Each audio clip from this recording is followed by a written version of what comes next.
So, a warm welcome to How Do Men, a podcast Wow. with the ambition of building conversation, co learning, and co creation Wow. in order to find solutions, tools, and concrete tips for the modern man.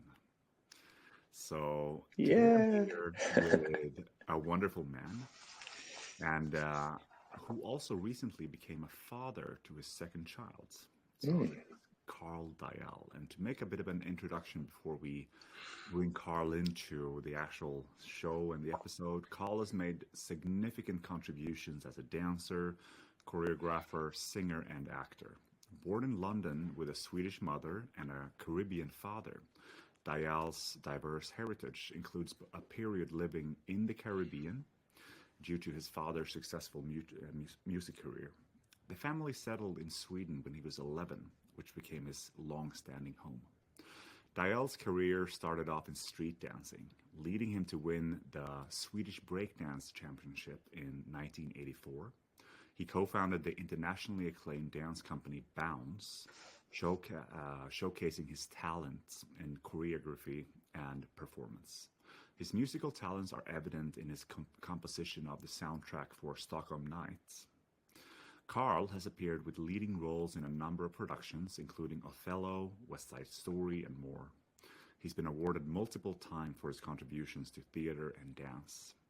Aside from dance and acting, Dyall, or Karl, has excelled in sports, representing Sweden in the Taekwondo World Championships in 1991. He was ranked number one in the European CrossFit Plus 45 category in 2012 and secured a third place finish at the CrossFit Games World Championship in 2014. He also claimed a bronze medal at the European Weightlifting Championship in 2019. His venture, CrossFit Solid, aims to extend dancers' careers. Currently, Karl continues to entertain with the high society and runs the retreat center Lyckhem with his wife Josephine in the Stockholm archipelago. Throughout his life, movement has been a central theme, reflecting his passion and dedication to his craft. Wow. Welcome. Ah. Oh, thank you. Thank you for inviting me as well. And I'm really looking forward to this conversation as well. I'm happy I'm doing it in English. I mean, this is my mother's tongue. And so you'd think I'd be very comfortable with that. But I moved here quite early, so my vocabulary is so-and-so. But it feels comfortable in my mouth, if you understand. So, but thank you for the introduction as well. Quite problematic. Yeah.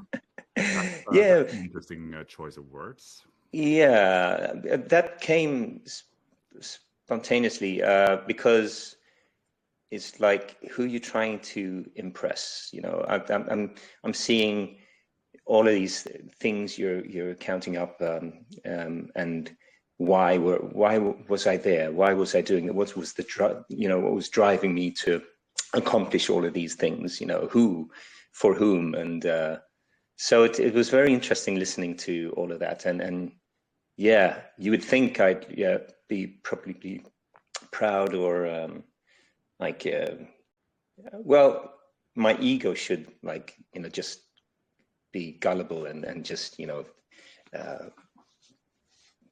think it was great, but right now where I'm now is that I see, oh, okay, that's why you've made these choices and so forth. So I see the layers underneath.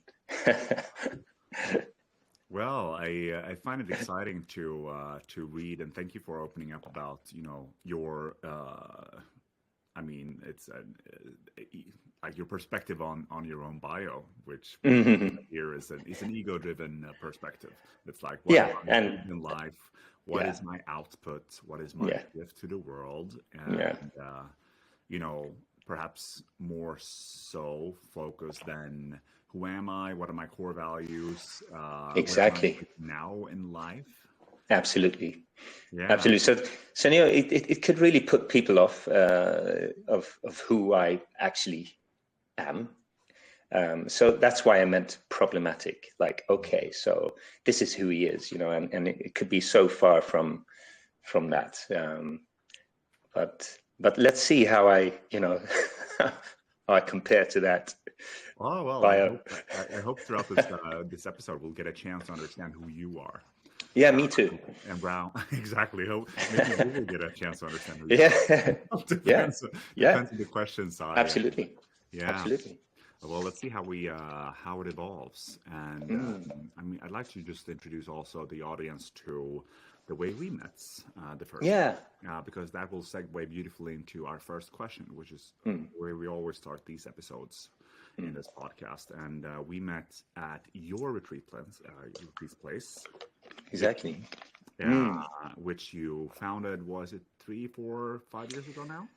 3 years ago, exactly. Oh, Now. yeah. It hasn't So been we got the keys to the place the 7th of May. Yeah. And we had our first retreat just like 6 weeks later on after that. It feels like a longer time than 3 years, but Yeah, I it see does. that as a positive because if it feels like time moves slow, it means that you're experiencing a lot of shifts and changes in life routine. So I'm happy when I feel like, wow, it feels like longer. Yeah, it's been dense. Yeah. So we packed in a lot of stuff in 3 years. Yeah. A lot of creativity. I came out to you to participate in a men's workshop. Yeah. And that actually, I think our first men's retreat as well. Yeah, it was called Soul Space Man or Soul Man. Yeah, Soul Man. And you were there also with Magnus Fried, who was here 2 weeks ago. Oh, great! And in this podcast, so that says a lot. Yeah, yeah, and that was actually an important moment for me. I mean, as you know now, I work with Sculpt and everything that's come out of that. But this was still my personal idea about men's work was about working in men's work was still an embryo at that time. So I really thoroughly enjoyed the way you had merged together your CrossFit experience, some training there, hitting the weights together with Magnus, focus on stillness and presence, and those type of integrated experiences is something that has also been inspiring us a lot when going to building Sculpt, because I think what is necessary for many men specifically is to understand how everything works together. The mental, emotional, physical, and spiritual aspects of who you are, and how can you train all of them together, not separately. But yeah, not to be too long-winded on how that's where we met. That's where we met, yeah. And, it segues into then the first question, which we ask all our guests, which is, what does being a man mean to you, Karl? So it's really just really listening inwards towards my natural drive, and that sounds like really easy, but it's obviously it's not, because we got so much pollution, thought pollution, and things we are sort of conditioned to think we need to do, or think what a man is or has to be. So it's trying to reverse everything, going back or going inwards, and just feeling what is natural to me. And this seems like something that everyone would say. It's a bit generic, but it's still true to me. And I don't want it to just be something I say, but I'm truly trying to, in every moment, like as we speak, hopefully willing to change. So, and take in feeling, integrating if something is true or not, really. So authenticity is probably the word I'm looking for. I believe that we do have this knowledge within. So what I try to do is just have practices that like get me out of my head, and get back into who I am as a man. Okay. So what I hear you say is that you think that, if I can reflect back, being a man means to listen in. And try to avoid the pollution of thoughts, ideas about what a man should be, and actually finding your own expression of who you are. Yeah, and it can still get close to whatever somebody has dictated to me, but it doesn't always have to be. It could be nuances of this, and integrating other aspects of being human as well. Okay, thank you. I'd like to continue exploring there Please because do. I mean, I feel I don't feel super. I'm fully with you, but I'd like to approach something more maybe in terms of like maybe qualities here, Mm. and we go a bit further than just say Mm. listening and then finding my expression. Like, you Yeah. know, you are with your beautiful woman, Mm. Josephine. Yeah.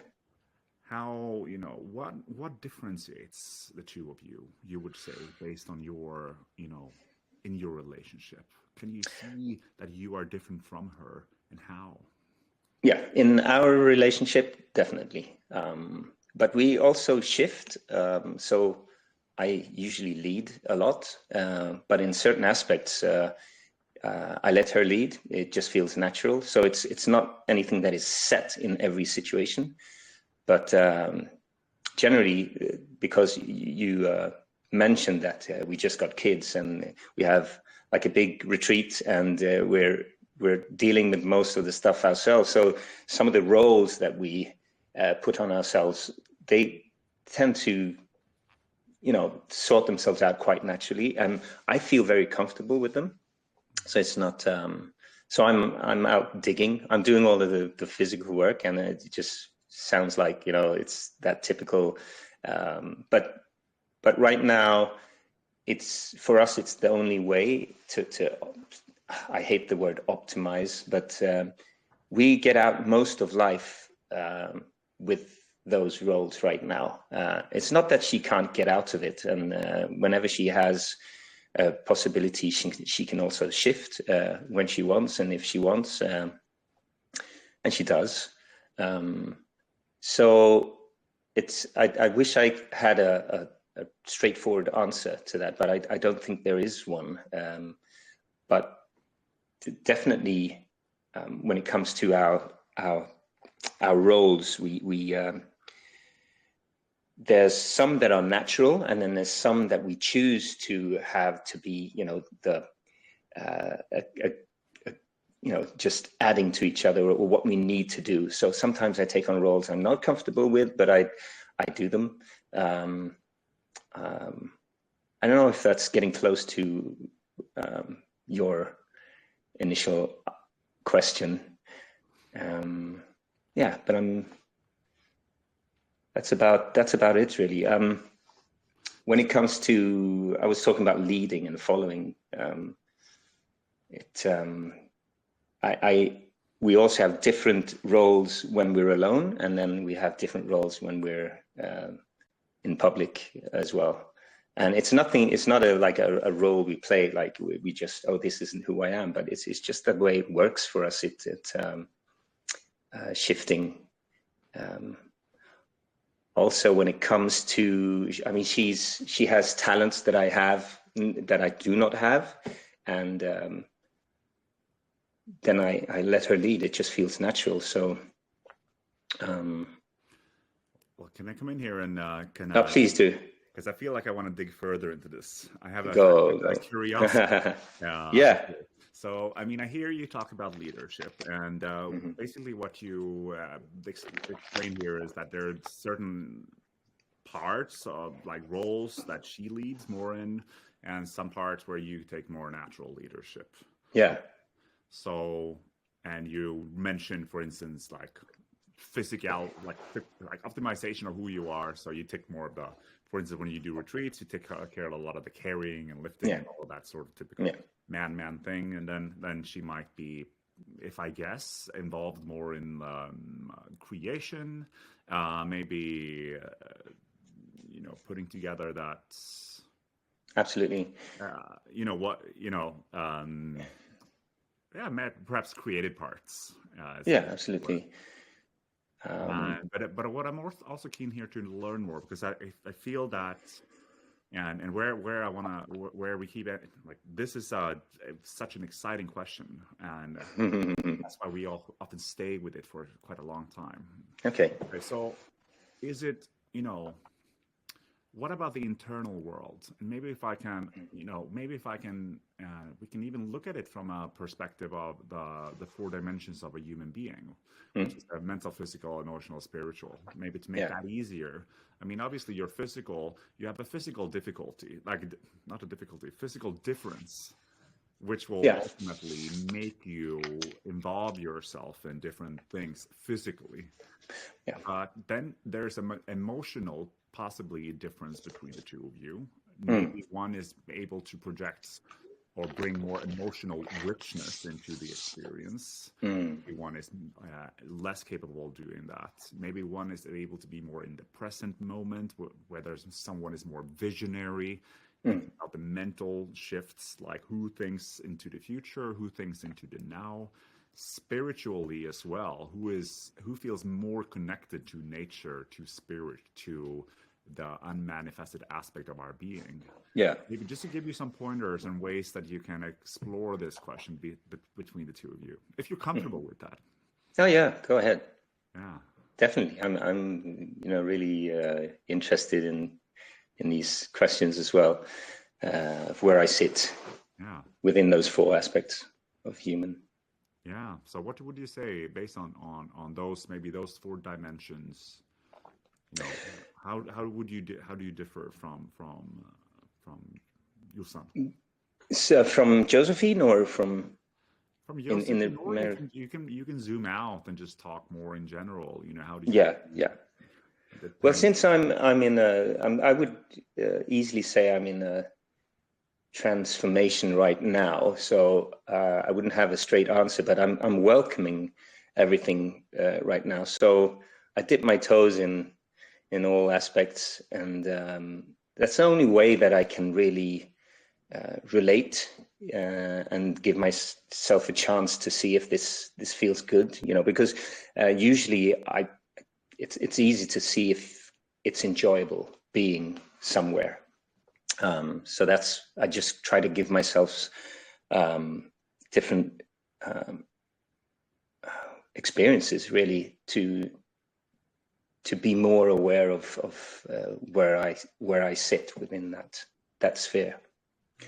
And obviously having Josephine as you could say like not a mirror, but something to reflect from, or seeing differences and also where we're more alike helps. And sometimes it's just so evident that, oh, that is not me. That is, there's so distant from where I'm comfortable and so forth. So to be more precise, I've always had a spiritual part of me, and that's always felt natural and it's felt important. I haven't always known how to express it because it's been layered onto me through my father and his parents and so forth. And before I became able to own it, sort of. And it's the same thing with everything else, like physicality, but that's more complicated because when you came up with the bio, for example, okay, there's a lot of accomplishments and it's competing and so forth. And I know why, just trying to, coming to Sweden without knowing the language and looking different and so forth, and just trying to be accepted. It was always, everyone wanted a fast guy in the team, so obviously, okay, let's do this, and okay, how do you get girls? So it's good, to have the skill of dancing. And also, like in the West Indies, dancing, every man dances, it's and coming here, I had a head start when disco and reggae came. So it sort of decided or helped me in different directions, but it doesn't necessarily have to do with me, or it had more to do with my situation. But going back to like dancing, you can call it like a sacred art or something like this. It's like dancing is something that people have a hard time explaining why. Why do you have to dance? But for me, it's one of the most spiritual experiences I can have, as long as I'm dancing for myself, you know, but even connection with others. But yeah. Okay. So that was touching on the spirituality part, Yeah. and the physicality, but that had more to do with surviving. Yeah. So surviving meaning the physicality. Yeah, you know, as a tool to be accepted and get food on the table. But you're saying at the same time also that dancing was also part of being accepted, or using the skill in order to reach a recognition. Yeah, Connected but to getting women. Yeah, absolutely. But it also had a spirituality side of it. But obviously there was, you know, a conflict there, pulling me away from using dance for something else than you know, and something enjoyable for myself, or just learning to know myself inwards and so forth. So this is something I've had to fight to get back. So I enjoy dancing today more than I ever did, obviously. Yeah. Well, beautiful. Thank you for going there and opening up. I want to talk more about your dancing and what that has meant for you, and especially when I see, first of all, I feel like I can relate a lot to your journey, and I think many men can relate to being almost 100% identified. Yeah. In terms of, you know, my worth is my output, and my worth is Yeah. what I can do out there. I mean, for me, I just the idea of me being worth something without what I could do and bring was so new to me, and it was non-existent in my life. It's so hard. We're seldom brought up to think otherwise. You know, it's always well done. You know, it's always to do with achievements, to, you know, your self-worth. Completely, and I see it as a red thread throughout all of my. Not that all of the episodes are going into personal stories. Some are much more like topical, whereas others are. It depends on the guest and where we end up. But whenever we go into these, you know, who am I? Why did I do what I did? It's the red thread, and it's something which I think is just where we are at the moment, trying to crawl ourselves out of the pits we built for ourselves, where what we do is our worth, and it seems to take quite some time. Absolutely. To make that shift in today's society. Wow, yeah. I mean, it's scary to move into a house that isn't, you know, it's not built, and move from a house that you're so comfortable with, you know, and moving into a new house before it's ready. That's how it feels for me right now. You know, I'm leaving something, and I'm entering a world that is quite unmapped, so to say. But I'm getting more comfortable with just, you know, just meeting whatever comes my way. So please take me through your. That just made me very curious. Your way of expressing that, leaving one house into a new one. How long has this transition been? Because one could argue that constantly leaving the house, but for people, I can feel like you're. Something has happened within the last 5-10 years. So, well, it's in steps. I mean, you can look at it at a broader aspect. There's always change, absolutely. And then there's like milestones where something has happened, and it probably has to happen. I mean, I could look back and say, oh, I wish I did this and so forth. No, you didn't, because if that didn't happen, you know, it wouldn't push the next button and so forth. So, but yes, to answer your question, I divorced in the same period. Both of my parents died and I went through major surgery. So yeah, it sort of, I got a kick in kick in the butt, and it made me react. Obviously, it made me lose balance. It was probably good, but it kicked me out of the house. And where am I going now? So it forced me to explore. It forced me to humble myself and ask me questions that I didn't bother asking before. And I also, luckily, or maybe it was meant to be, who knows, I met Josephine, and she's a much younger person than I am. And that's also a humbling experience. How is she going to teach me something? I should tell her everything, and also being a man in this day and age where we still think of ourselves as being smarter and having a grasp of every situation.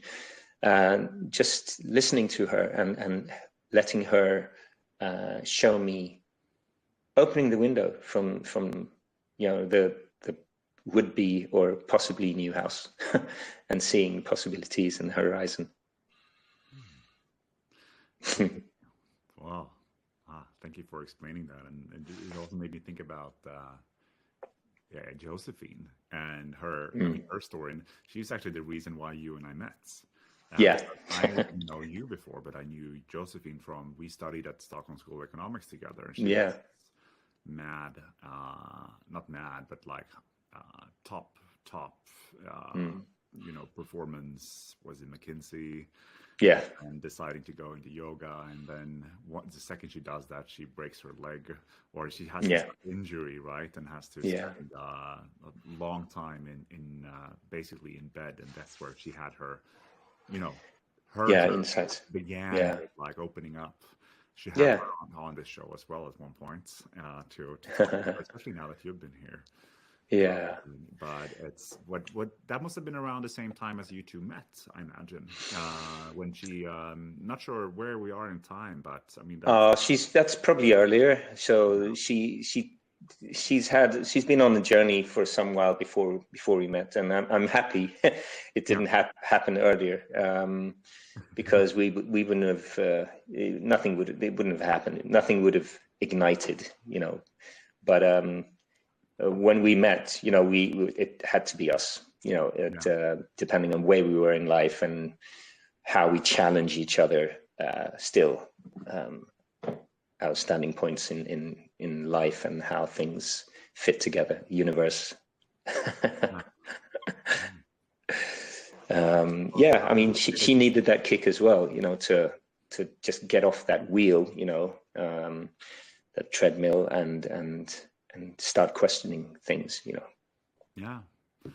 It's such a common, it's it's 6 stages of awakening, where you're first in, like, denial, and then you have this initiation process, and then the initiation process takes you to have to go into searching, and then you're finding, and then you're integrating that, and then you have your reality, and then you're in denial again. It's just round and round and round. Yeah, and then you have a new awakening process, and it's just like, but it seems to be like those major. Every now and then you get these, like, major ones. Life kicking you in the butt. It's like, boom, get your head together, wake up. Yeah, exactly. It's exciting. It's the calling for adventure. And, and you can take it two ways. You can panic or you can welcome it. Yeah. So, absolutely.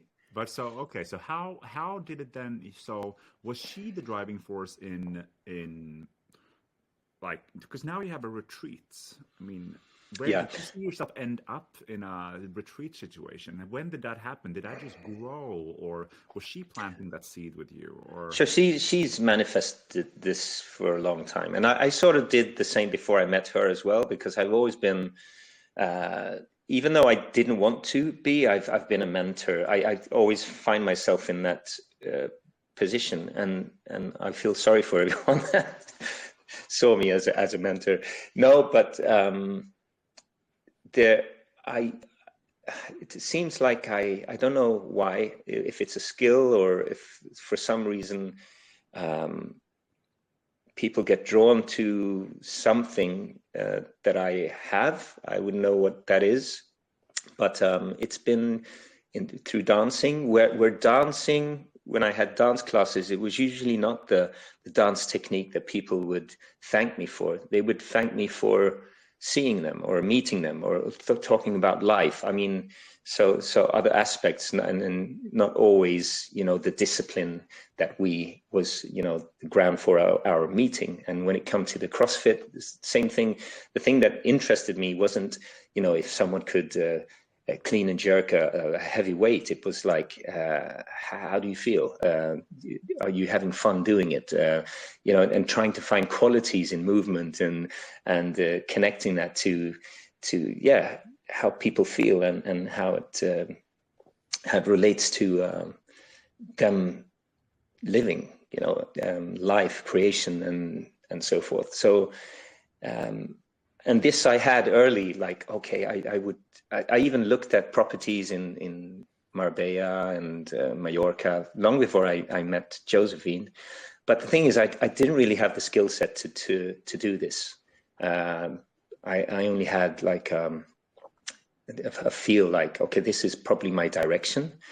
And then 4 or 5 years later, I meet Josephine, and she's way ahead of me. So I'm just tagging along, picking up all the experiences and not taking everything for like, okay, so that's true. I question her a lot. I mean, most of her like critique, the tough critique probably comes from me, because I really ask the hard questions, and is it really so? Why? And so forth. Is she living up to the standard? Blah, blah, blah, blah, blah, blah. So, yeah. Thanks. So yes, I have manifested this as well. So, and obviously when we connected, things started to happen. Like, obviously she's somewhere else in being a woman and in the age she is, and suddenly feeling, okay, I want kids, and mid-30s, and obviously kids in your life are going to not dictate, but you probably want to change, it's so that kids can actually be an integrated part in life. And so she didn't want to travel, obviously, India, France. She wanted to settle down, and we wanted to live in an archipelago. And this opportunity, just the people that had this place, they actually wanted to sell it to us. So, and timing wise, it wasn't so, I wouldn't have planned it this way, because Noah was born the same year. And then we bought the retreat center, and we've rebuilt half of it and painted and done groundwork and so forth. So it's been challenging, but I don't regret anything. Wow. Well, from the outside, just looking at the life, I just mainly see the social media output, and that's usually a part of it. It shows, so true. It just looks beautiful, and for any listener who is keen, I highly recommend going out. Check out if any retreat you have. Go out there. It's such a luxurious, but not in a over it's like a humble, luxurious experience. It's quite simple, but I mean it's clean, and we're in the middle of beauty. I mean, so we don't really have to work too hard to make it work, actually. Well, I think it's something that you just, I want to double down on something you said there with you don't know why people are drawn to you, or you have a certain energy around you that is calling forth some form of mentorship.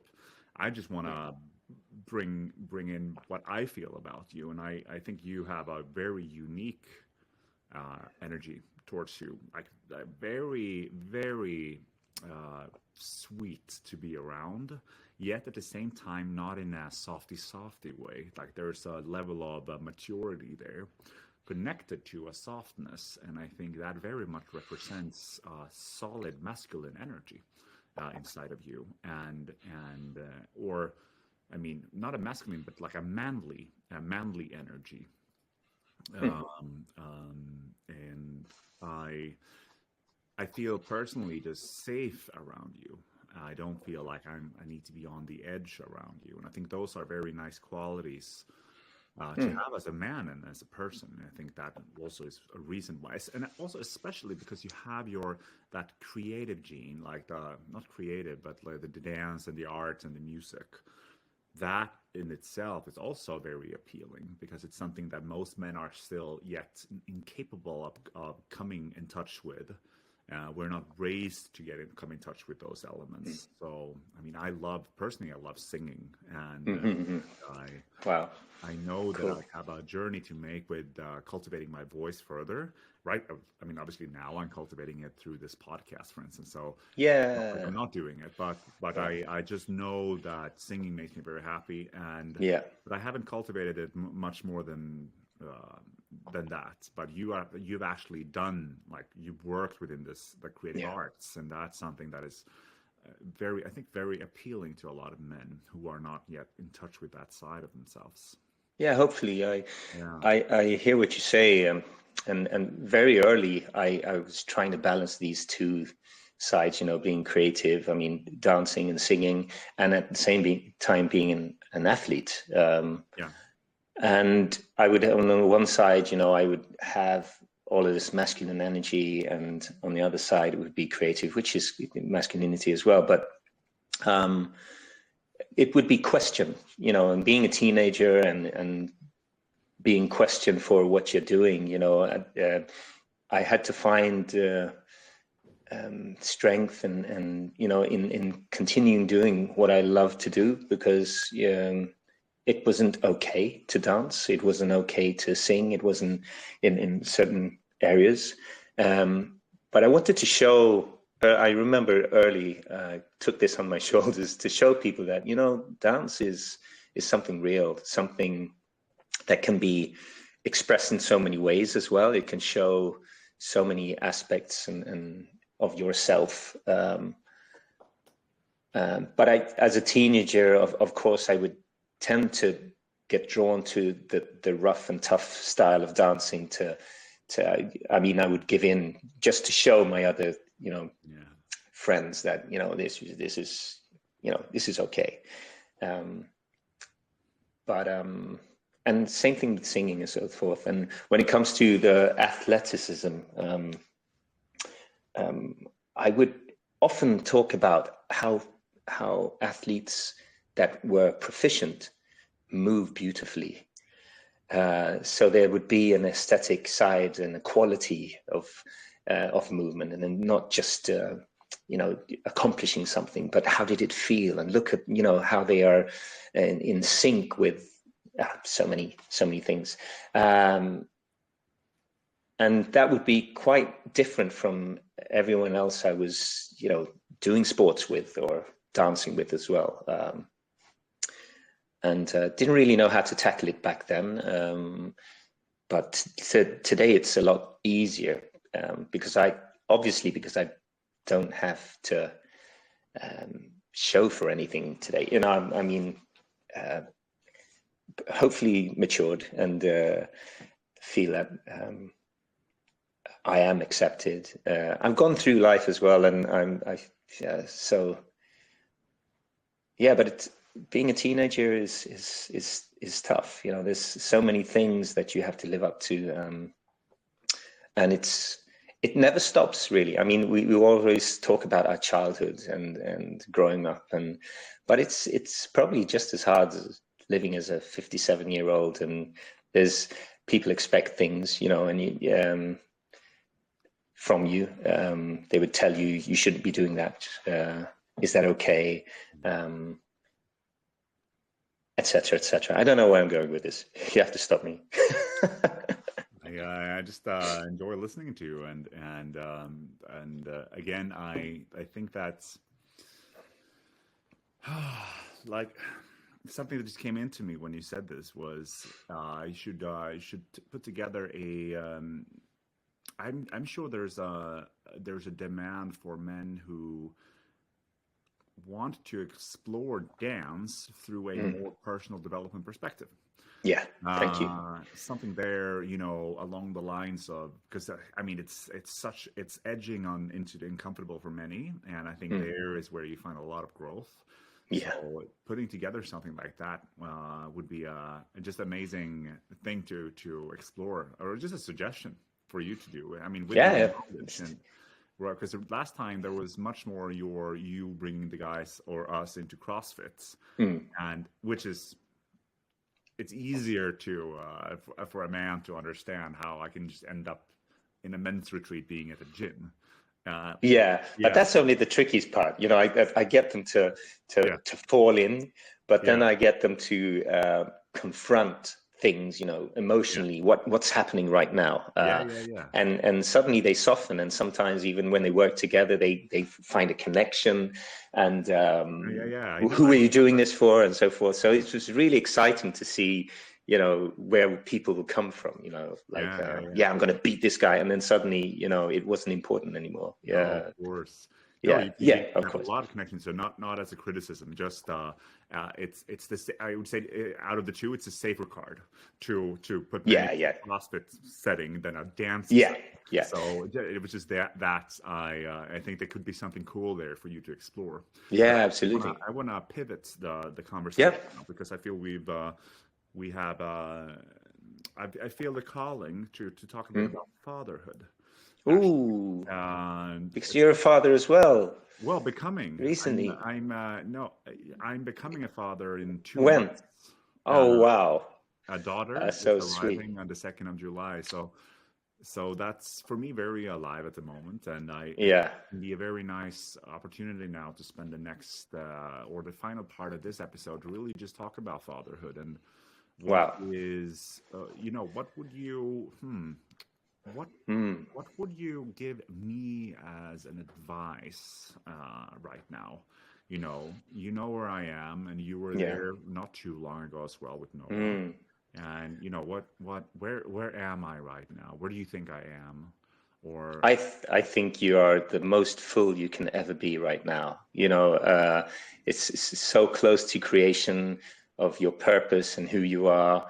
And we're talking about creation. Wow.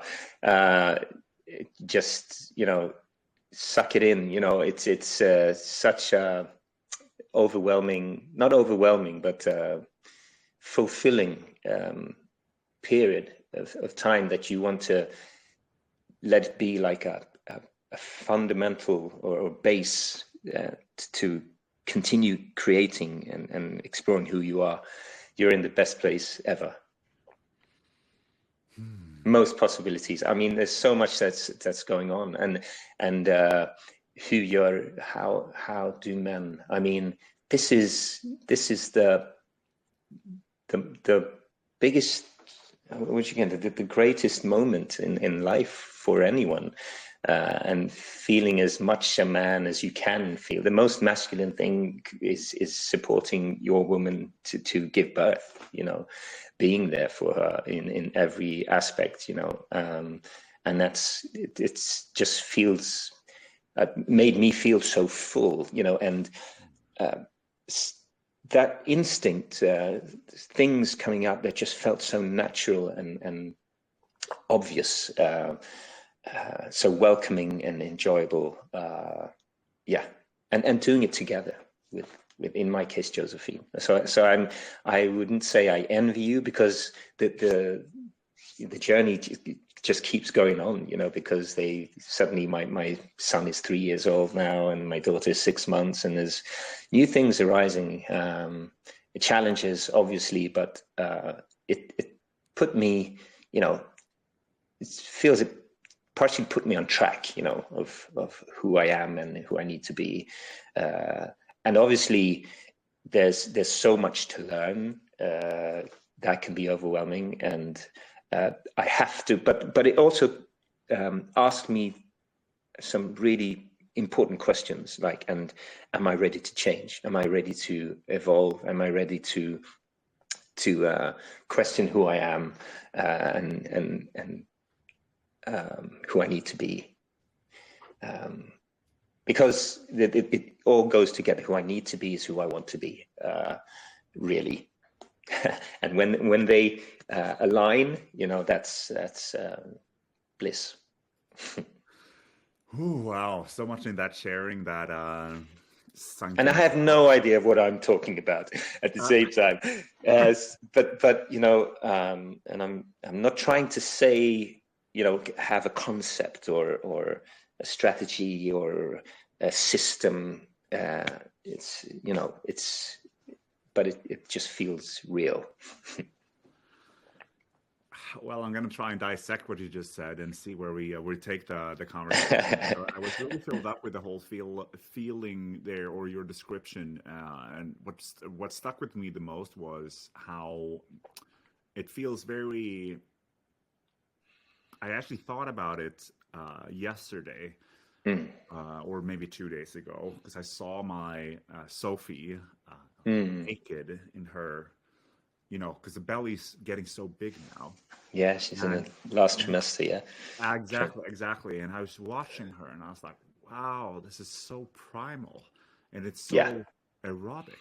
Like the fact that she it's so like she has decided to carry my offspring and bear that child for us, and to just be with that and actually feel like to actually let that sink in, because it's difficult, right? It's also so alien-esque, at least to me. So it's for me, there's only fractions of time where actually now where that might be part of the male journey into fatherhood, that you can't really understand it. No, because there's a wall between you and that which is the belly. But every now and then, when you really work with it, it's like, oh my God! the vastness, and the honor I feel as a man that a woman decided to allow her to place my child in her. Absolutely, yeah. It was just like, wow. Well, as long as you let yourself observe that and let it sink in, it was your own words, we can get stuck in work, in things we think we need to do. But if we give us the opportunity and the chance, the time to actually observe and take this in, you can't not, you have to feel something. Yeah, it's there's a lot to feel, and there's a lot to. I like what you said also about what I at least believed that you said was that I shouldn't focus so much on trying to put together this like system of thinking or concept, but rather just trust that a natural instinct will play into it once it's time for the baby to arrive. But you also mentioned something exciting there, which is that it asks, or at least I got excited, that it asks you, like, are you ready to change? I'd love to hear more about that. What does that mean when you say because the situation requires change, and if you don't, you're going to run into trouble. It just doesn't sync with your situation. So are you willing to change? Your child, depending on where you are, is going to demand that you humble yourself and take in new skills, new how you look at life, and like the ego really just softening. And then there's also like what children do to you. I mean, because we're so much in our head all the time. We're computing stuff all the time, and it's always equations and so forth. And the head, the mind, just always gets the best seat somehow, and it's too prioritized, So, and they just bring you down. They pull you down to where you need to be in your heart. So, and it can help you. That can be scary, and if you panic, and if you're not, if you're not ready to change again, then you're never going to get close to that experience that you're talking about.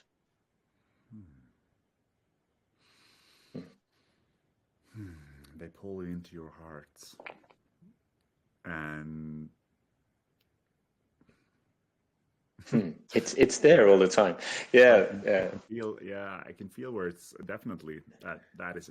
I feel that my heart was already stolen the moment it was. I heard news about it, even though yeah, I couldn't probably accept it in the time, but I mm, notice now how much I love this yeah, life yeah, coming, this woman entering life, and yeah, I notice, I my loyalty is complete. Like my mm, devotion it's already transforming me, and that's such a cool experience, and also I would say liberating. I was at a Valborg or what is called Valpurgis night yeah. yesterday, and we had a fire going, and we had some intention setting, and you threw things into the fire, Oh, wow, and nice. I uh, my intention was of purely focused on for Sophie to have, and me of course, but Sophie predominantly, to have as good of a birth process as possible. I set my Hmm. whole intention for that. And upon doing that, I realized that it was the first time ever in my life that I had Hmm. set an intention which was not connected purely to myself. Hmm. Because I usually, when I set intentions, it's like I want this, or like, Yeah, yeah, thank you, prayer for that, and yeah, also, obviously peace for the world, or yeah, something, or for someone else, or wishing yeah. my parents prosperity, or it's Yeah. always, I balance the service towards others, like the Mm. sacrificial service with personal gain. But this time was the first time ever that I actually just had an intention, which is not, it is for me, but it's not predominantly. It's like, it was very much in the majority for Sophie in the birth process. Mm. And then I thought about that, and I enjoyed it so much because it's liberating. And Mm. just There you kind of go. fall Wow. fall How back from this like endless chase me. for self Yeah, improvement, and especially this evolutionary journey. It never ends, right? It's just like, yeah, yeah. it's overwhelming almost. It's like there's always more pieces to the Mm. puzzle for me to find in myself and understand about the world. And I was like, oh wow, Yeah, yeah, I can just allow myself to lean yeah, into leaning back. yeah. I like that expression. Well, there's always this discussion about finding yourself, and on the other side is just being instead. Like so and I read that into leaning back, or what you said was beautiful. So yeah, I mean, in the search, you know, getting out there in life, and things hitting us all the time.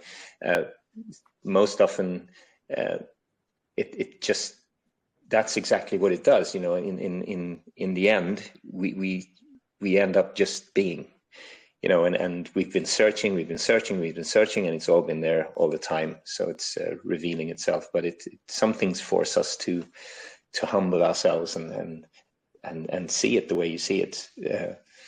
But how do we stay there then? I mean, we're talking about these humbling experiences, leaning into, leaning back, and then suddenly the environment pulls us back. And another off-topic, scary thing with fatherhood is that, okay, am I ready to be a father? Like, what traumas do I have unresolved that I'm going to pass on to this child? Mm. That's a really scary question, but if I haven't asked myself that question, um, that's scary. And how do I sort of jump off that treadmill, or at least give my child the possibility to not just, so it's a relay, sort of like where she or he just takes over, or yeah.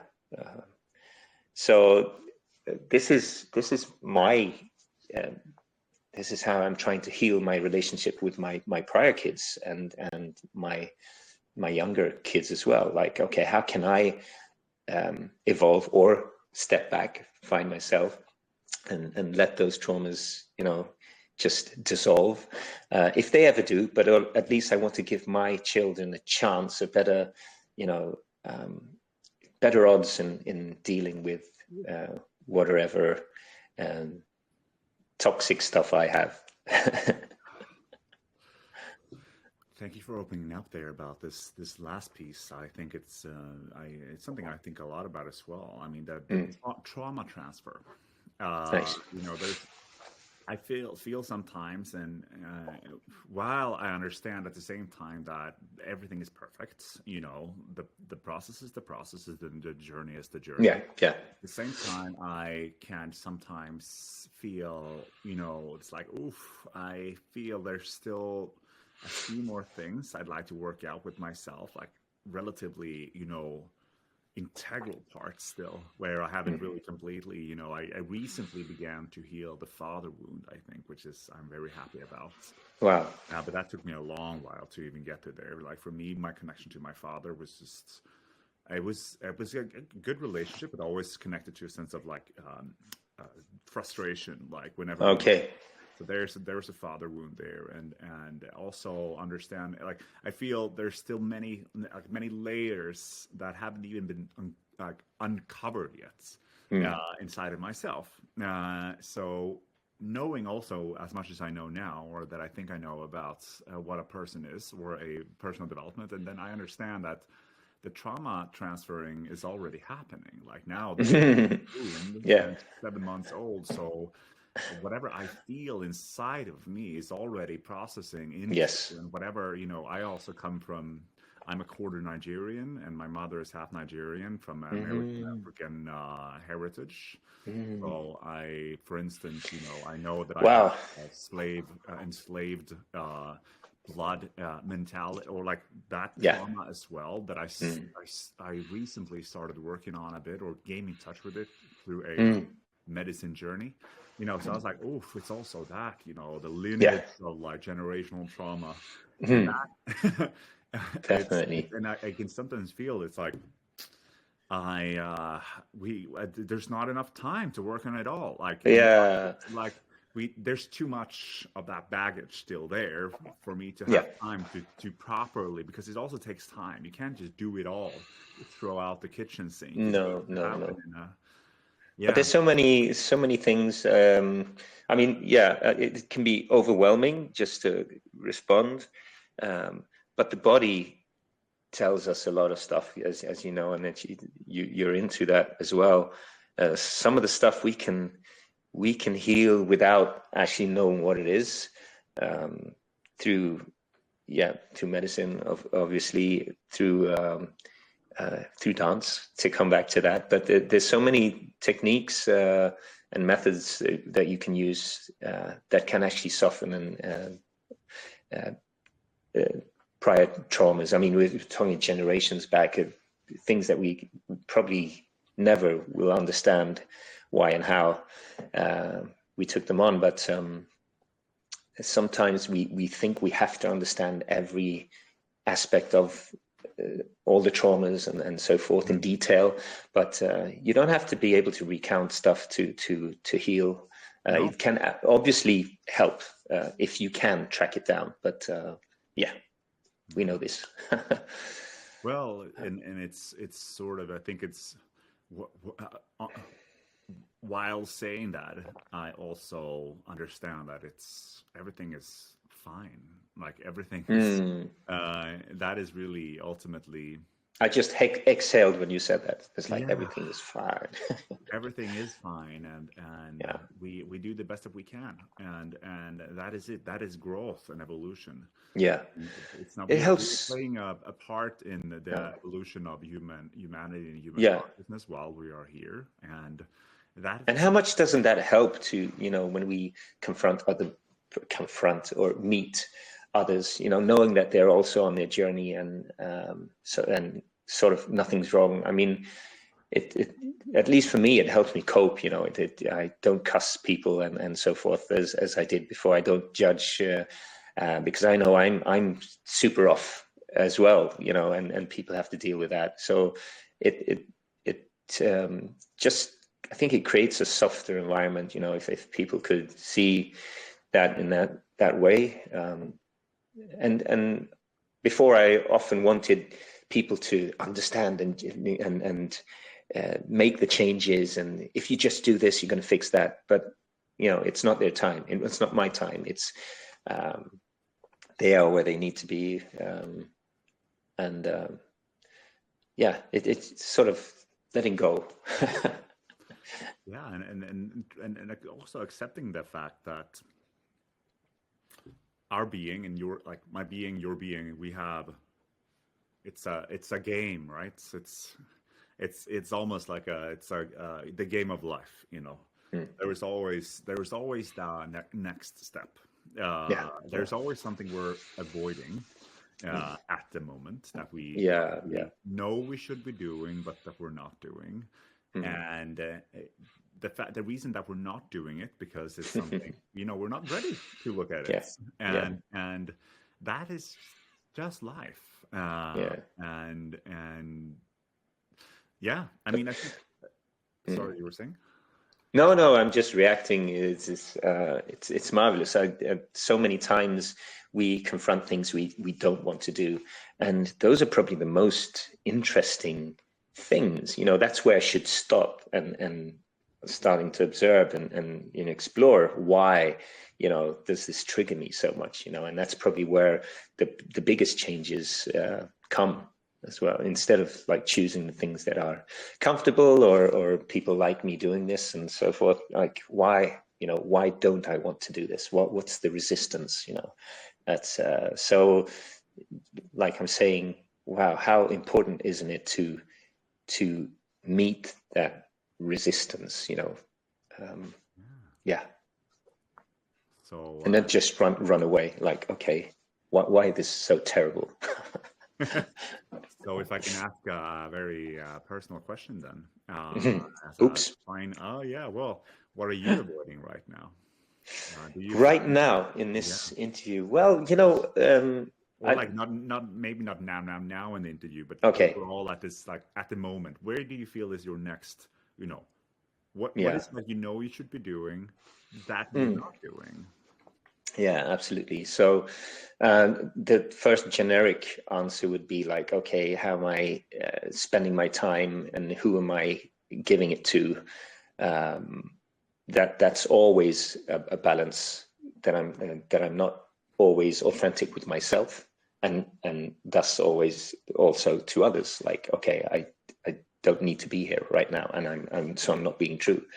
But I think I know I've been doing some trauma work, and when I touch certain things, it just locks down. It's so hard. It's so I know something's going on, you know, and it has to do, I don't know if it's generations before, or if it's like really early stuff that I need to delve with.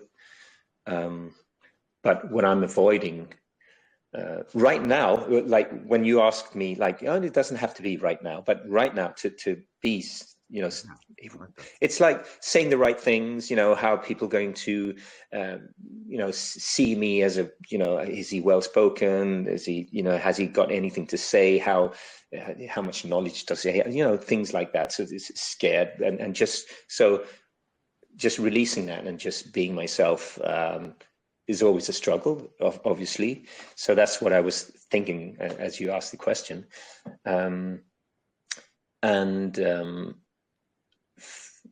What I need to do in a larger aspect is also, it has to do with being authentic and not wasting a lot of time on, I need to be here because I like being at Lychem, and I like being in the yard, digging, making it look beautiful. I want to be with the kids more and so forth. And sometimes I find myself sitting in the car, driving to town, and I really don't need to do that too often.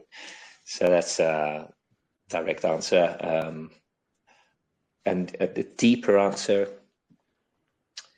I still do have a people pleaser, big part of me, and it's hard because I enjoy truly enjoy helping people as well. So that makes it even harder for me to know when to hop off, or yeah. Oh, thank you. I really enjoy that answer. I really enjoy that you opened up both on a, I guess, superficial level, or and then the Yeah. deeper layer as well. And I think this is very inspiring to hear. What is it, what is it that we are avoiding at the moment? And hopefully it could help you, and hopefully it can help the listeners to begin also pondering what are they, you, the listener, what are you avoiding right now? Because Yeah. like, Yeah, I mean, there's a lot of stuff I'm working with. I mean, even sexually, like what's okay, yeah. so there's always that question with me, is this okay, because there's so many answers that are already answered. I never answered them. Someone answered them for me, so I need to own all of these questions as far as it's possible, like, okay, is this okay? Do I like this? Is it, yeah, in any aspect, I would like to be able to own it, I love that and it's sad that we cannot continue for another hour, because like you brought up the box of sexuality and Yeah. sexual fire, and what is my fantasies, my preferences, how much Yeah. is allowed, what is connected to shame, wounds. Yeah. That is a major, like a big one that we haven't covered yet in No, this. if I can touch it just a little bit. Yeah. So a recent discussion me and Josephine had was like fantasies, or like the inner pleasure, like you have no visual connection or anything like that. Since we become older, we change physically. So this was our question. So, okay, if my fantasies and if the visual part of sex was so important, what do I have left when we grow older, where we have these, vanities that, so I only get off on someone that looks a special way, what happens in 10 years? Then I don't, seek any. So what we're trying to cultivate now is like that inner connection together. Like it's not the visual, it's not saying that it's not there, it's probably a part of us, and I'm still exploring, but I just find now, and together, it was just today we had this discussion, like what is most important for us and what we actually mostly enjoy, because other things are also connected to vanity, to ego, to pictures that are created by someone else. But my inner experience and journey, no one knows, no one can, reveal but me. So if I can connect with her there, it's everlasting, eternal. Yeah, wow. Inner pleasure. I love that. Like, I love how the way you explain that, and how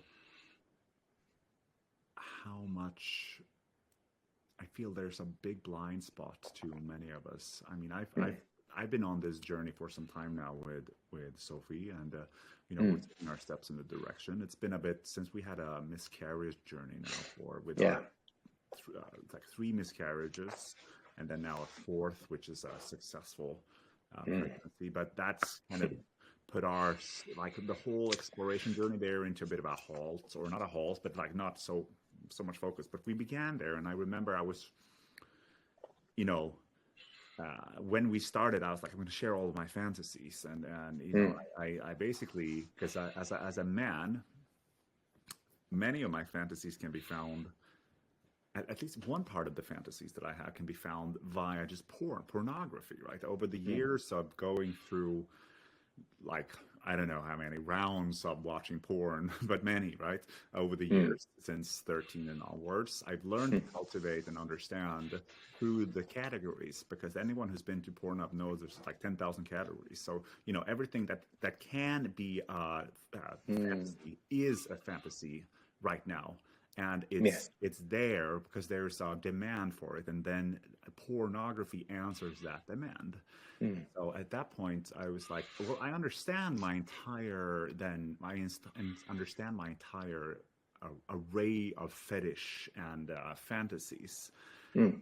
For a long time, I thought that, but maybe now, especially since you mentioned it as well, that might, you know, I think like your fantasies can also be traced to trauma, like Absolutely. and Absolutely. you know, is the fact that I have these like 5 extreme things I like to look at, is that connected to my inner sexual or erotic drive, or is it connected to like a dopamine injected sexual erotic drive Yeah, yeah, connected to trauma? That's just yeah. something that comes up with me now when we talk about this. Well, it's also it's just like any other, like when you can't get off alcohol or and so forth, and it it never stops. Like if you have to do something really violent to get off that treadmill as well, like not just spinning around. And I mean, there's I know there's a I don't know who, but a way of looking at, some people mean that, okay, you just have to see these pictures, you have to, until it's not important anymore.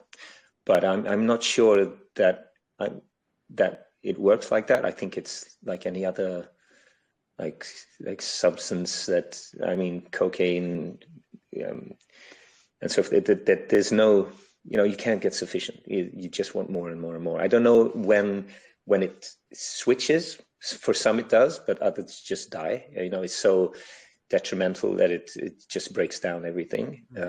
So I think we need to be aware, at least. But just talking about the possibility of having inner pleasure, like meeting somewhere else.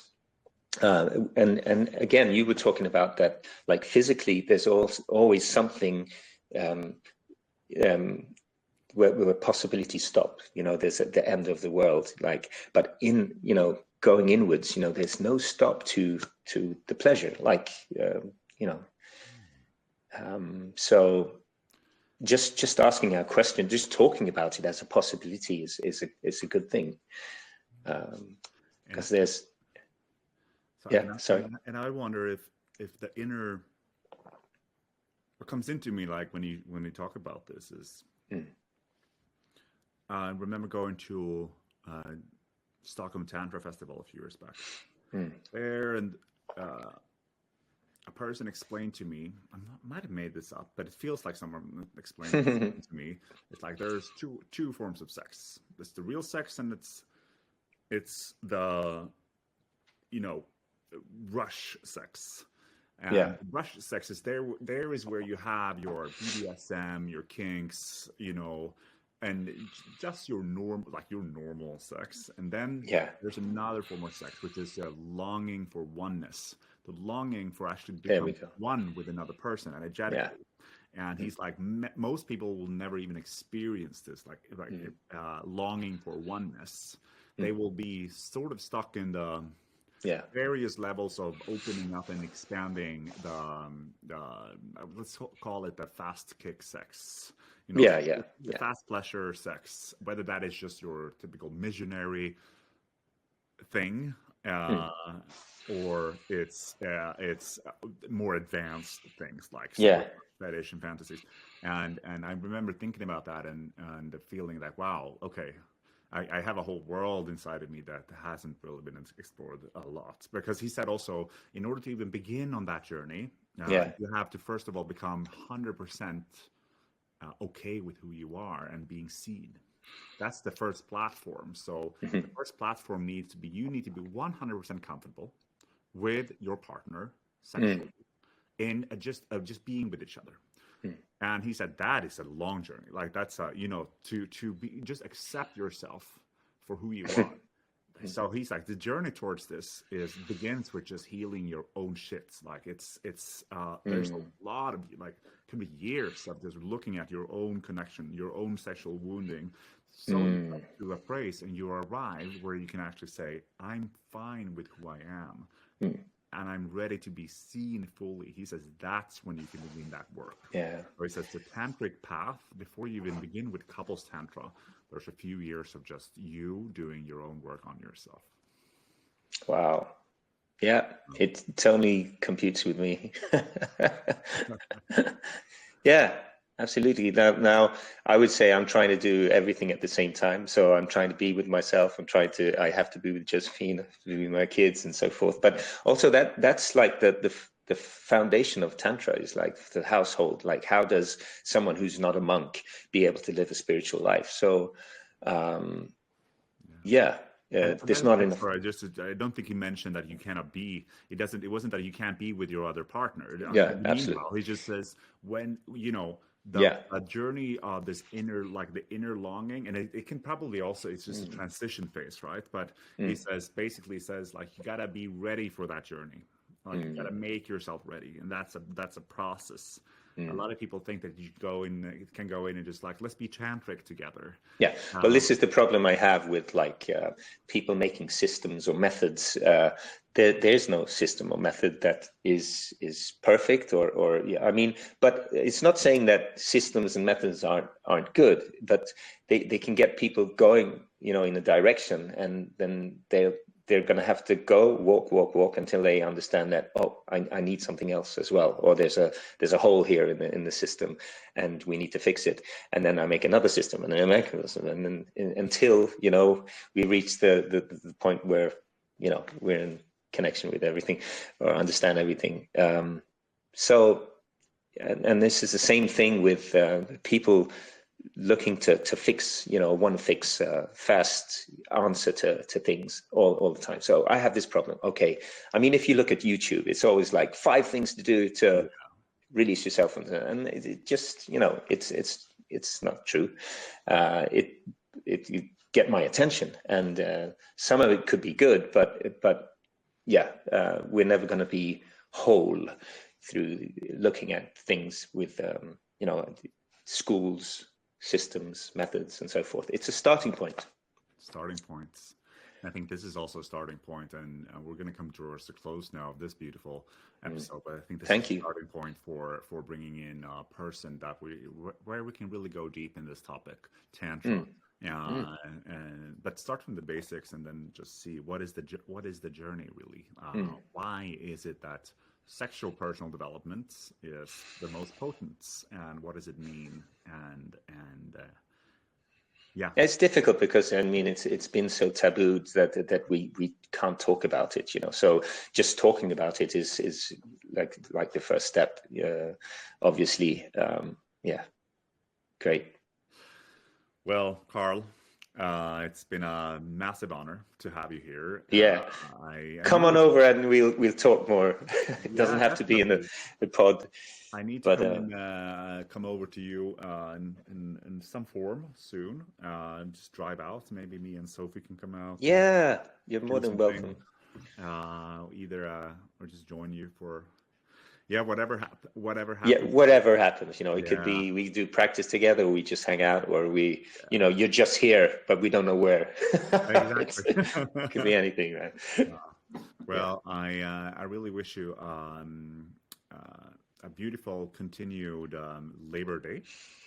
Oh, thank you for likewise. Allowing some of your your free day for this podcast. And yeah, but it's I enjoyed it, and a lot of questions that I'll probably keep on pondering about. So thank you.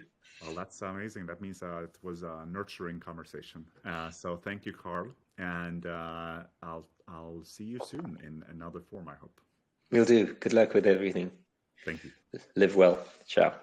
Ciao.